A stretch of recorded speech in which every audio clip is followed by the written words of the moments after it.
kebiasaan. Nah, kebiasaan. Jadi kebiasaan itu perlu dilatih. Kebiasaan yang baik itu perlu dilatih. Ketika kita tidak mau melatih kebiasaan kita, maka nanti kita akan menjadi orang-orang yang merugi. Karena kebiasaan itu hadir, tercipta dari latihan. Dari apa yang dia lakukan setiap hari itu nanti akan menjadi kebiasaannya. Maka yang perlu kita lakukan adalah melatih kebiasaan yang produktif, bukan konsumtif, bukan yang pasif. Karena kebiasaan itu ada kebiasaan produktif, ada kebiasaan konsumtif, dan ada kebiasaan pasif. Kebiasaan produktif itu yang bagaimana? Kebiasaan produktif itu adalah kebiasaan yang menghasilkan, kebiasaan yang mencerdaskan. Nah, sedangkan kebiasaan konsumtif itu apa? Kebiasaan yang hanya hura-hura, males-malesan. Dia hanya bisa menghabiskan saja. Nah, kebiasaan pasif dia nggak punya kebiasaan, cuma diem saja. Dia pasif lah. Orang pasif ini, kebiasaan pasif ini ada kebiasaannya orang sakit, kebiasaannya orang merugi. Maka ayo kita semuanya latih kebiasaan kita supaya kebiasaan kita itu menjadi kebiasaan yang produktif, bukan kebiasaan konsumtif yang hanya menghabiskan, atau kebiasaan pasif hanya dia menerima saja. Nah, ini orang sakit. Orang sakit. Maka kebiasaanmu itu dilatih. Bagaimana cara melatih kebiasaannya? Ingat waktu sholat. Ingat waktu sholat. Dari kebiasaanmu latih dari mulai tahajud. Apa yang akan kamu lakukan dari waktu tahajud? 1, 2, 3. Setelah tahajud, subuh. Apa yang akan kamu lakukan dari waktu subuh? 1, 2, 3. Duha. Waktu duha. Apa yang akan kamu kerjakan di waktu duha? 1, 2, 3. Yang keempat, waktu duhur. Apa yang akan kamu kerjakan di waktu duhur? 1, 2, 3. Asar. Apa yang akan kamu kerjakan di waktu asar? 1, 2, 3. Maghrib. Apa yang akan kamu kerjakan di waktu maghrib? 1, 2, 3.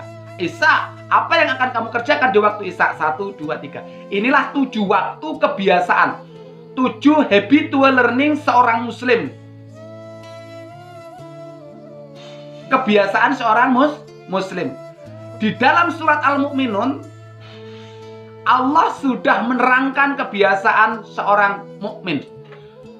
Qad aflahal mu'minun alladzina hum fi sholatihim khashi'un walladzina hum 'anil lagwi mu'ridun walladzina hum lizakati fa'ilun walladzina hum li furujihim hafidun illa ala azwajihim aw ma malakat aymanuhum fa innahum ghairu malumin. Famani batagha wara'a dzalika fa ulaika humul adun walladzina hum li amanatihim wa ahdihim raun walladzina hum ala sholawatihim yuhafidun ulaika humul warisun alladzina yaritsunal firdaus hum fiha khalidun. Masya Allah. Ini kebiasaan seorang muslim. Kebiasaan seorang muslim itu ada pada surat Al-Mu'minun. Yang pertama, dia akan menjaga sholatnya supaya sholatnya khusyuk. Dia berusaha supaya bagaimana sholatnya khusyuk. Netepi sholatnya khusyuk. Jadi waktu sholat itu ditetepi betul. Yang kedua, kebiasaannya apa? Anil lagwi mu'ridun. Menjaga perbuatan dan perkataannya dari yang sia-sia. Ini waktunya. Jadi aktivitasnya itu dia apa? Dari apa yang harus dia baca, apa yang harus dia ucapkan, apa yang harus dia lakukan, semua harus produktif. Kemudian setelah itu, walladzina hum lizakati fa'ilun. Setelah dia beraktivitas, karena dari apa yang dia lakukan, apa yang dia kerjakan kan tidak ada yang sia-sia, berarti kan produktif tuh. Maka dia akan menghasilkan harta, akan menghasilkan sesuatu. Maka Allah mengingatkan, walladzina hum lizakati fa'ilun. Maka bersedekah, zakat, kasih ke sana. Nah, ini manfaat ke sana. Ya, ke sana. Masya Allah. Nah, Allah mengingatkan lagi, orang yang sudah banyak keberlimpahan karena dia beriman tadi, menjaga sholatnya, terus dia bisa menjaga perbuatan dan perkataannya karena dia itu produktif. Ujiannya nanti ada pada mana? Ujiannya itu ada pada farji, ada pada nafsu, ada pada kemaluan. Maka bahaya orang yang tidak bisa menjaga farjinya karena kebanyakan harta dia foya-foya ke sana kemari, akhirnya dia lupa yo dandan ngono dandan ini. Nah, maka rusak ini. Kebiasaan yang rusak seperti itu. Kebiasaan yang mengumbar aurat, kebiasaan yang dia itu memenuhi hasrat nafsu, hasrat birahinya, maka ini harus dikekang. Nah, ini kebiasaan itu kebiasaan bagaimana kita menghambat supaya nafsu farji kita itu ada pembatasannya. Nah, ya, seperti itu, Masya Allah. Terus kemudian kegiatannya apa selanjutnya? Li amanatihim. Apa itu? Menjaga amanah-amanah. Semua yang sudah diamanahkan kita itu dikerjakan. Apa yang diamanahkan? Menunaikan kewajiban kita mungkin sebagai suami, menunaikan kewajiban kita sebagai istri, menunaikan kewajiban kita sebagai anak, menunaikan kewajiban kita sebagai guru, menunaikan kewajiban kita sebagai macam-macam. Kerjakan itu. Satu, dari jam ini apa kewajibannya dan seterusnya. Masya Allah, Masya Allah. Saat kita menunaikan itu, ingat kembali lagi ke sholat. Jadi ditutup dengan sholat, diawali dengan sholat, menjaga sholat, sholat khusyuk, kemudian ditutup dengan sholat. Waladina hum ala sholawatihim yuhafidun. Jangan lupa sampai yang lain tadi, jangan sampai melalaikan kita dalam bab sholat. Masya Allah. Jadi menjaga sholat lagi. Jadi tutup dari sholat, menjaga sholat lagi. Insya Allah kita akan menjadi orang yang baik. Insya Allah kita akan menjadi orang yang senang. Dan insya Allah kita akan mendapat warisan surga. Jadi orang yang bisa melakukan ini tadi, kebaikan ini tadi, maka dia akan mendapatkan kebaikan, yaitu namanya surga. Jadi inilah doa kita. Rabbana atina fid dunya hasanah wa fil akhirati hasanah wa qina adzabannar, itu dari situ itu.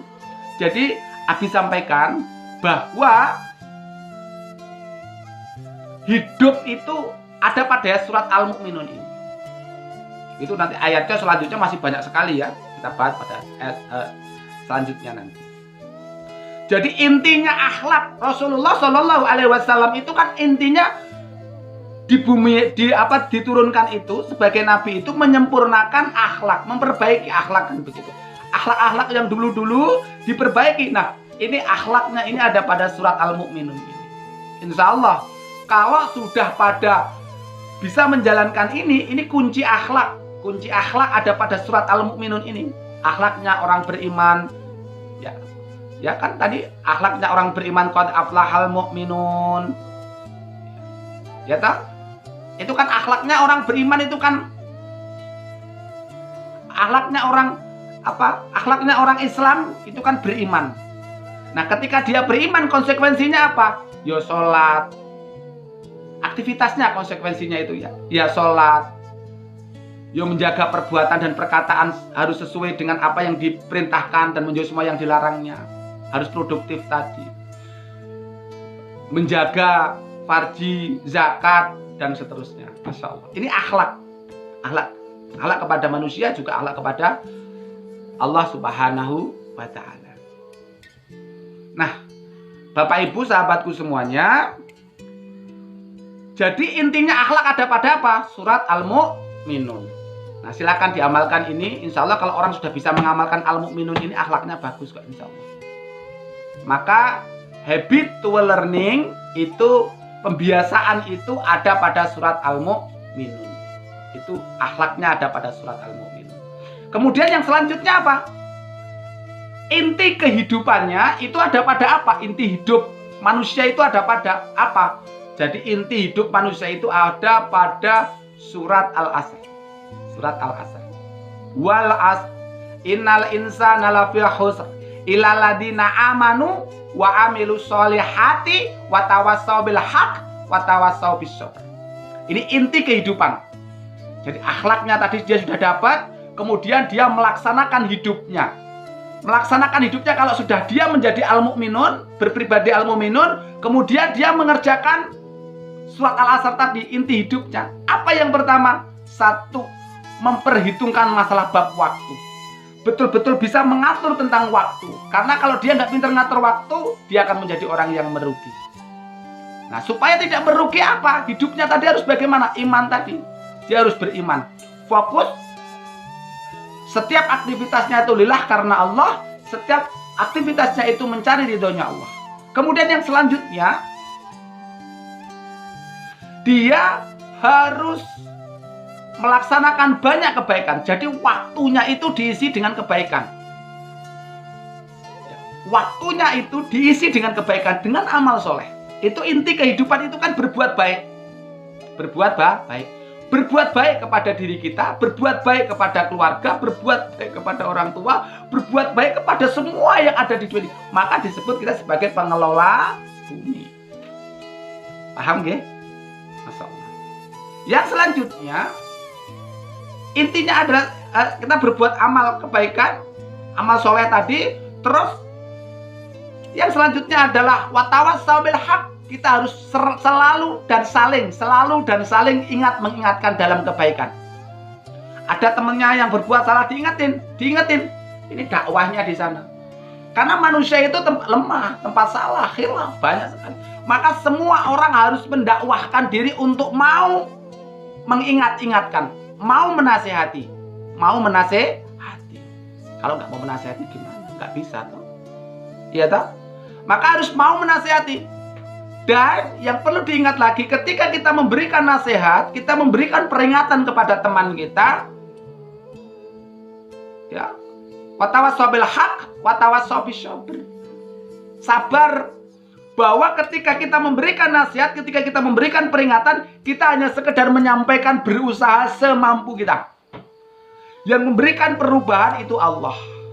Yang memberikan kebaikan itu adalah Allah, bukan kita. Jadi insya Allah nanti tidak ada egois, tidak ada amarah, tidak ada dendam, tidak ada putus asa. Karena apa?